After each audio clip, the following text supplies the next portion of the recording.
Hello and welcome to Me and My Golf TV, and you have joined us at Orange County National in Orlando, Florida. What a fantastic place. This is Andy. So if you get a chance to come out here, make sure you check it out. Yes, and today's Go Low, we're looking at Tiger Woods' short game, a topic that everyone's talking about at the moment. We're going to show you how we would help him, and hopefully we're going to help you take charge of your game. Stay tuned.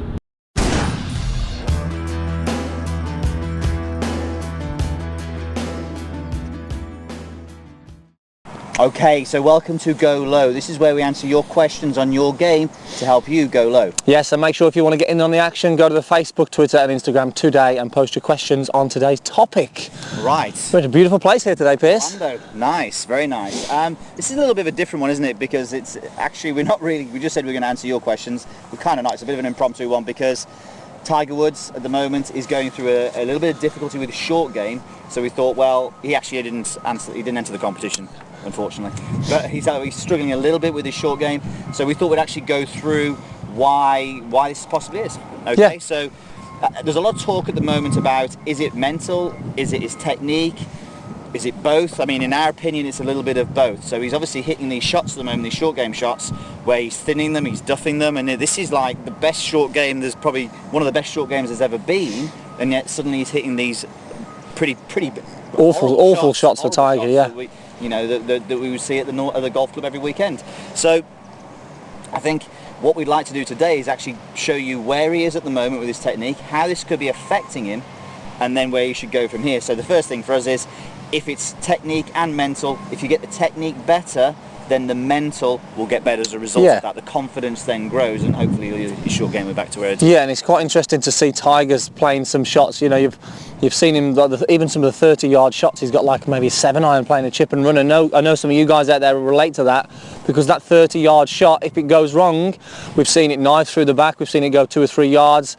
So it's quite hard to see Tiger actually playing that shot, and it just shows the level of confidence that he's had. So I think when we talk about the reasons why he may be doing this, and hopefully it can help you guys with this technique as well. Really, it is the most destructive shot in golf, the 30-yarder, because, you know, as Andy said there, you can hit it a yard in front of you, you can hit it 50 yards through the green.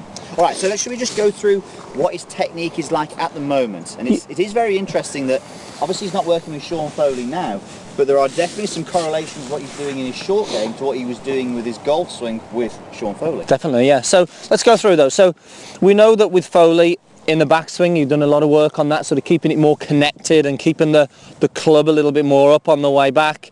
And now this is fine, because in the downswing, even if the club's a little bit in front of the hands, which we see on quite a few of the tour pros, they have the dynamics in the lower body which can then shallow it out on the way down. Now the problem is, with Tiger at the moment, on his backswing, he's still got a little bit of, I suppose, that technique in him, Pierce, where he gets the club a little bit up on the way back.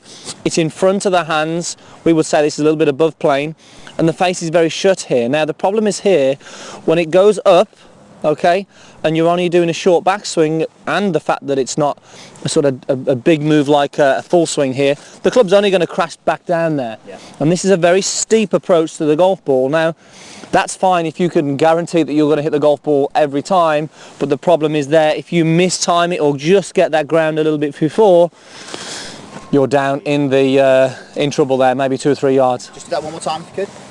So what happens, obviously, as Andy said, the backswing is steep, it means the downswing is going to be steep. With the face closed as well, that leading edge is coming down, crashing into the ground, as we said. Now, that means that it's going to dig. You are going to take a divot, so your ball had better be there first. And you can see that, you know, maybe over here in Orlando, we know we have the Bermuda grass, and you do need an element of being steeper on it, definitely. But if you get too steep and that club hits the ground, it's not really going forward. Yeah.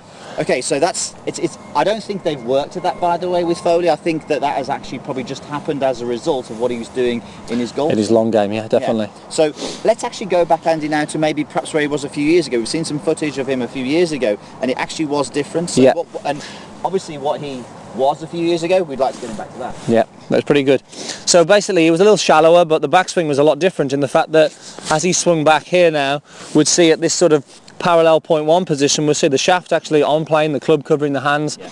But look at the difference in the club face as well. The toe would have turned there. Yes. So as opposed to being out in front here with a shut face and steep, the club would be a little lower and the toe would be really up in the air. Now this has a couple of things, please. It shallows out that downswing, it creates more of a flat spot where the ball is.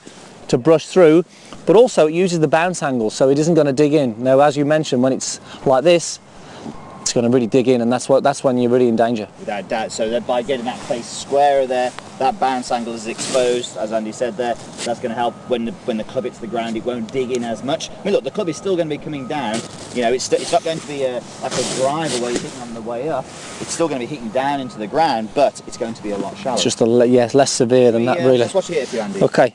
So really, if I have a practice swing on this, I'm really focusing again here on allowing that club to sort of brush the ground, as opposed to, as we saw Tiger there, he was getting a lot that were digging in Pierce, wasn't he? Yeah, absolutely. So when you hit the ground, you can see that shot there, took it off really nicely. The ground was hit, but there's no earth. You wouldn't tell. There's no earth underneath there. So you can see that he's bruised the ground, and we always say brush or bruise the ground, as opposed to dig into the ground. And I'm really feeling that I'm using the bounce of the club on this as well. Yeah. It's good, again. Can you see he took a little bit more ground that time, so maybe not quite as good. Almost hold it. Pretty good shot result-wise, but maybe not quite as good on the technique on that one. You know, yeah. The fight was a little bit lower.